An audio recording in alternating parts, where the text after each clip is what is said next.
Hello, my name is Madona S Wambua, and welcome to the Women Who Code podcast. Today, we'll be talking about community and leveraging the community to grow your network in so many ways. But before that, I'll just introduce myself deeper just to let you all know about me. As I said in the beginning, my name is Madona S Wambua. I work right now as the founder and CTO of Jibu Labs. Jibu Labs is a consulting firm that I created, and we are based out in the tri-state area. We also do have flagship products that we're building, which I'm pretty excited about. But other than that, I am an Android expert. I am also the author of the Modern Android 13 Development Cookbook. I've also been a keynote for a couple of speaking engagements and events. And also apart from that, I am the 2022 and 2023 AnitaB.org co-chair, which means I get to help shape the content that the Grasshopper Celebration has. Now, before that, also, I like to mention this for so many people that don't know me, is that I was the global lead mobile track for Women Who Code, which was a great community that really elevated my career when I was starting my career or in the mid years of my career, but we'll talk more about that. Now, the title of the topic again is leveraging the community to grow your network or to grow your career, which is something that we all need, especially now with everything that's going on in the world. As you can see, there's a lot, after the pandemic, so many things changed. And right now, everybody is wondering, how do I stand out as part of maybe what you're working on, let's say in your professional career? Maybe you're a software engineer, maybe you're a nurse, maybe you're a doctor, or also just other fields. You're wondering, how do you stand out? Because there's so many great pool of talents out there. And something that I'm telling people now, especially my mentees, is that I feel like having a community to help you through this process is very important.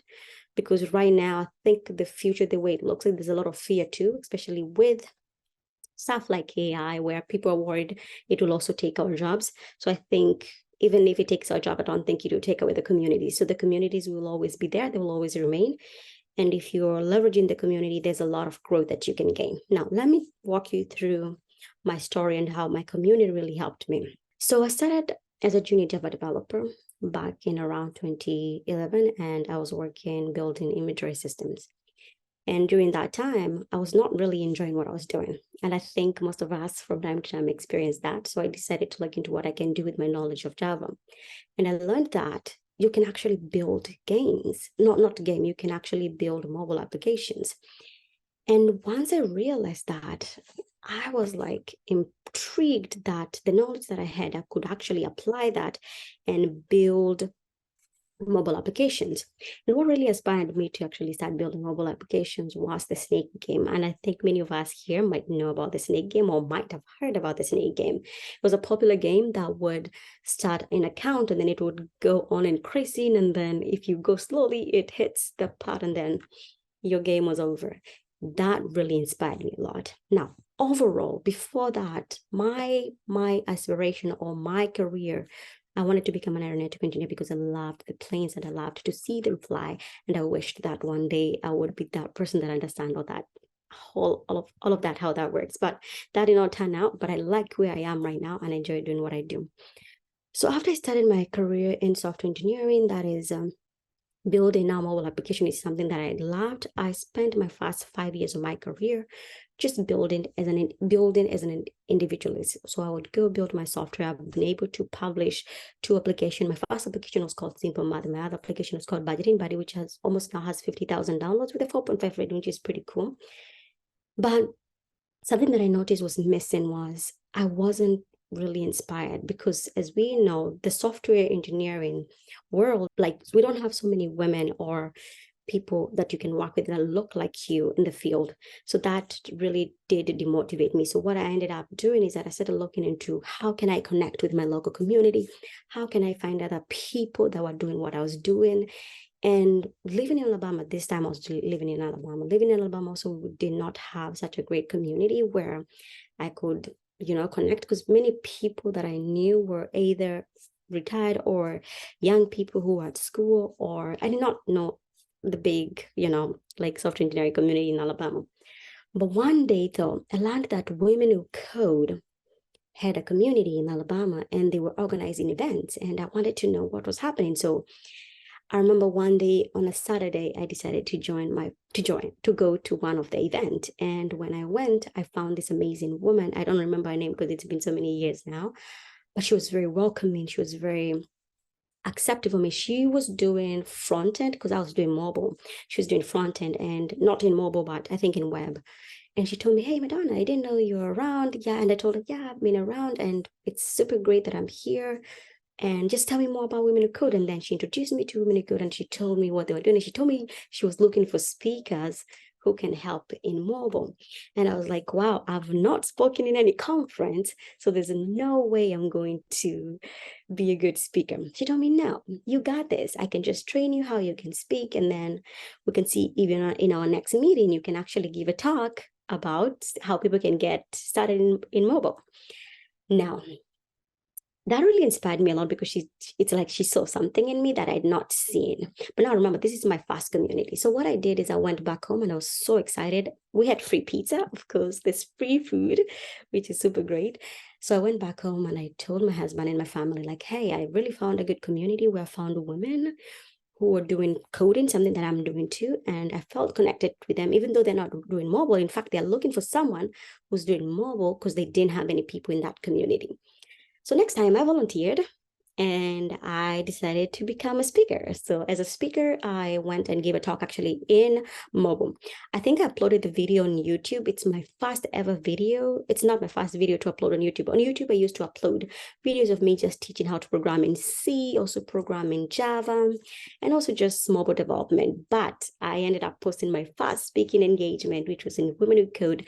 So in that event, we had how many people? We had over 50 people show up. And then I remember helping with the pizza, just bringing the pizza, because the last time we had pizza, I was like, wow, we're going to have pizza again. So I loved the pizza.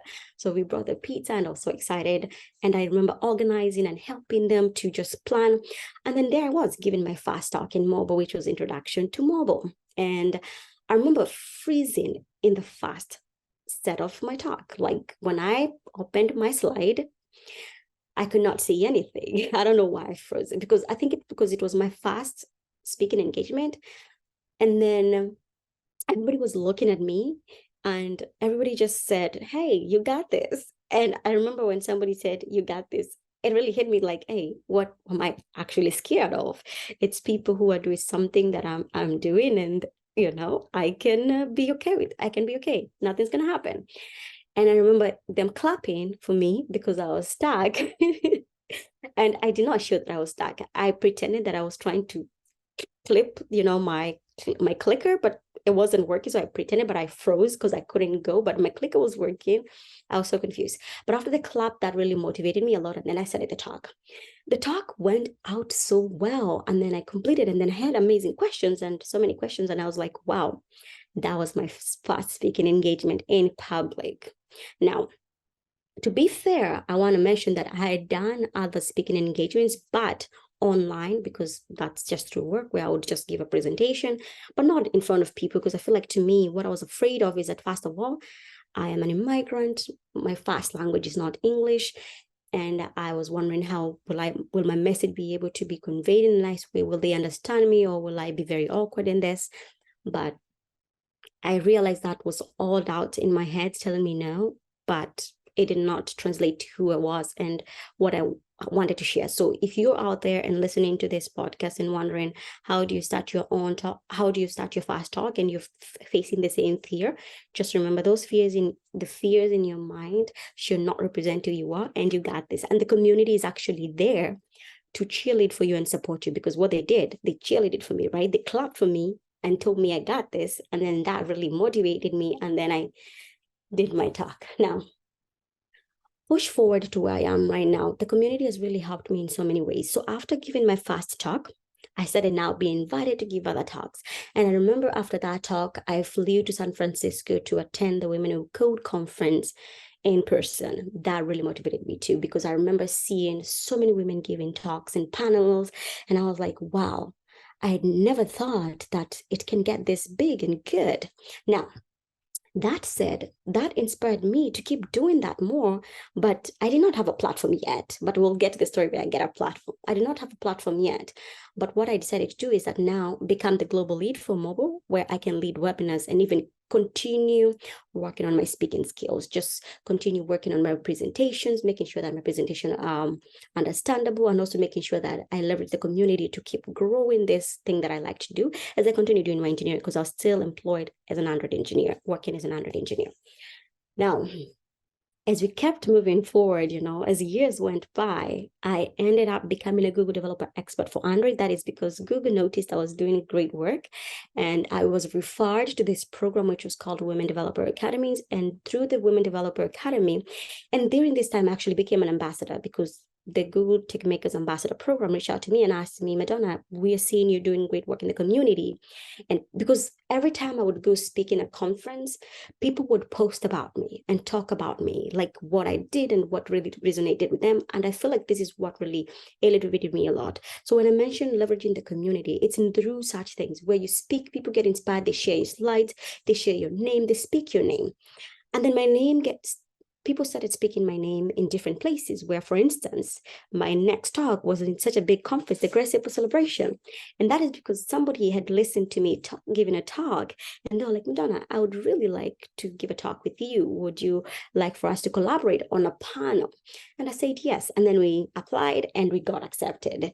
And then that just kept elevating me. Now, going back to my Android career and how I ended up becoming the Women Who Code Mobile Global Lead, which was a growing community, it was through the same. I started contributing and just welcoming other women and just teaching them how to code in mobile. And that also helped a lot, because every person that came to the event would mention my name somewhere, and they would talk about me, and they would just tag me, let's say on LinkedIn or any other place. And that really helped me a lot.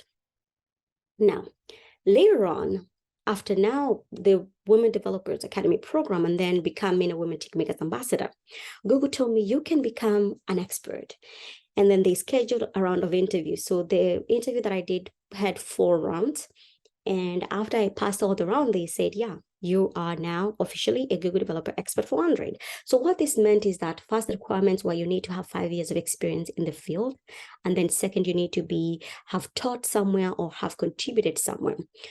So after I passed that, I now knew that, wow, my world has been open wide now, because Google now told me, hey, we got you, we'll support you, we'll be able to elevate you, and then we'll show you where you can speak. So what being a Google developer expert meant that now I can travel anywhere, and then Google pays for my flight and my hotel. It's not business, it's just economic, which to me, I feel like I still appreciate that, because I'm able now to talk to other people and also contribute to what I love and also do what I love. Because as you notice, it was a passion. It was a passion for me to teach and also just keep sharing my knowledge. It's because I realized being individualist is okay, but having the community also, it's better, because you end up draining yourself. Because things that I learned that I cannot do now, if I could do anything, if I could tell my younger self anything, is that don't do the same thing you did in your early career, which was number one. I did not have any work-life balance. Why? Because I would work even the weekends, just trying to get things done. And I realized this was not a good thing, because nobody is there to tell us that. But because you expected to deliver, you would keep just working and working. Yet you're not even thinking of creating these communities or connecting with other people. Because what was I afraid of? I was afraid of not being able to have a job tomorrow, because that is something that really scared me. That's why I feel like I overworked and overlooked myself. But I realized when I got the community, it was much easier. I never had any fear of not being in a job, because I realized that if I didn't have a job, I can reach out to somebody I know in a community, and that really would happen. Like, for instance, a good friend of mine, I will mention her name here, she's Sierra, she's part of the Women Who Code too. I remember she wanted to hire somebody in that company, and I told her, I'm really stressed. That's my job. I'm looking for a new job. And she immediately told me, Madonna, we are hiring. You can send me your resume. So things like those really help a lot in a community where when you know people, it's much easier for you to get your next job just through your community. So make sure you do leverage those communities. So those are things that I saw that I got as a safe space as compared to when I did not have a community. So I would just sit there by myself, do the coding, and then after the coding, every Saturday and Sunday, just try to be a mom because I'm still a mom, and then stay stressed. But that changed after I found a community and I was able to connect with them and then make that network. Now, that elevated me to a point where people in my community, now the Android community, which is what I've connected with more, told me, hey, Madonna, you've been doing Android for a while. How about you write a book? I mean, I would like to learn from you. That is how I wrote my first book. Just people cheerleading for me, telling me, Madonna, you got this. And guess where my reviewers came from? My reviewers came from the community, people who are more experienced than me and who are already experts. I reached out to them and asked them, would you be my reviewer for my book? And they agreed. So the community can really help you grow your career and also in so many ways. For instance, if you want to write a book, you can get your reviewers there. If you want to find a job, you can always reach out to your community and see if you want to find a job. For mental health, you can always reach out to them and see. For instance, during the pandemic, the way the community really helped me with my mental health is that having a family, it was pretty hard because first of all, I was expected to work. I was expected to teach the kids. This is something that I'd never prepared, because I really want to say first, I applaud moms who work from home or maybe homeschool their kids, because that is pretty tough. Work from home and homeschool their kids, because that is one of the hardest job I've ever felt. Because during those times, again, my fear of getting fired was elevated. And if right now, I think about it. If I could go back, I would definitely have my heart rate monitored just to check my heart rate, because every time I was so stressed because my kids here need help with their education, and here at work, I'm expected to deliver on time. So I had to see how I can navigate that. So the community really helped me through their one-on-one sessions where they would have, let's say, a lunch and learn, and then I would join and then hear stories from other members of the communities about how they're going through the pandemic or how they're navigating their work from home balance. And that really helped me a lot and inspired me a lot. And I was like, oh, okay, maybe I'm not the only one that's experiencing that. And also and that's even motivated me to start a podcast, because I realized that through my podcast, Tech Talks with Madonna, I would connect with other women and then I would listen to their stories. And I noticed that the stories that they have, they're so similar to what I'm experiencing, because I remember meeting this amazing woman. She lives in New York, very close to me. And she told me that, Madonna, I have the fear of getting fired every day. And I asked her, wow, and you don't have any kids? She said, yes. And I asked her, I thought that was my fear. And then she told me, yes, it's not only your fear, it's a fear for many of us. And that really made me realize that not many of us feel comfortable in our workplaces. And what I would say right now is that if you're listening to this podcast, don't have that fear anymore as long as you have a community. Because at the end of the day, any company can drop you anytime. Especially we saw with what happened with the layoffs, so many people were laid off. Always have that community around you, people that you can reach out to, your point of contact. Because right now, I feel the system of resume still works, maybe because I've not done that in a while, but I feel like submitting a resume, it's pretty hard as compared to speaking to somebody who already works there. Like, hey, is your company hiring? Can you refer me? That works pretty easily. Now, coming back to my story, so things that I've been able to accomplish there through the community is, let's say, writing my book, being able to speak to over 30 plus conferences, being able to lead a main stage panel at anitab.org, which was super amazing. I was able to interview 4 amazing women, and I've won the 2023 Technologies to Watch Award by Women Who Code, because the members of the communities recommended me and nominated me, something that I had no idea about. I just got an email saying that you've been nominated. She did reach out to me later and tell me, Madonna, I nominated you. I was so happy. And I won. And then I ended up also winning this year too, top 50 women of impact, women in impact tech. Things that I never thought about now are happening because the community has seen what I'm doing and they're cheerleading for me and helping me. And things that I always tell myself is that I will do the same. That is, pull the table for everybody, pull the chair for everybody, include everybody. That's why in everything I do, I try to be very inclusive. So in overall, there's so many ways that you can leverage the communities to grow your network and your career, as you've seen. And the other thing that I would likely mention is that it's a question that I get most of the time, like, Madonna, you keep talking of communities, but where do I find them? Number one, I would say the way I found Women Who Code was through me looking. So it's the same. I don't think if you sit home and don't want to work, food will come to your table. No, you have to be out there searching for them. So what I would say is that find a community that you feel included, a community that you resonates with you, and also reach out or go there and find them. But sitting and thinking they'll come to you, that's not going to happen. So find them and then connect with them.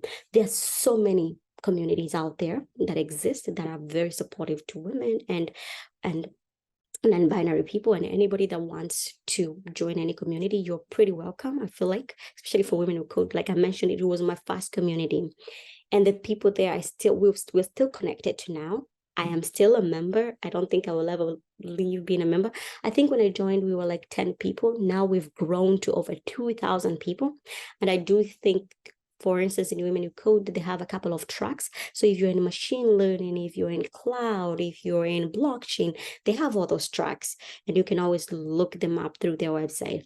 That applies to other communities too. For instance, the Women Tech Makers program, that also is super great, where you're being elevated as the Women Tech Makers ambassador. And one thing is that all these communities collaborate and work together because our main goal and purpose is the same, just elevating and supporting women. Because again, being an individualist is okay. I like to mention this, it's okay, but it might be very draining, because at the end of the day, you're working by yourself, you're doing things by yourself. And when you get to that point where you're at a tipping point or a breaking point, you might not find a way to recover easily, as compared to when you have a community where you can reach out to, you can talk to people you trust, people you can schedule one-on-one with. For instance, now I have a great mentor that I met just through attending one event. And I was like, wow, I like what you're doing. Can you be my mentor? And she said, gladly, Madonna, I would like to be a mentor. So you can also find mentors too in the communities. So finally, what I would like to say is ensure that if you don't have any community, join one or find one and stay connected. Again, there's power in the community and there's strength in community. And this will help you grow your career and grow your network, which is something that we all need in this day and age. Thank you so much.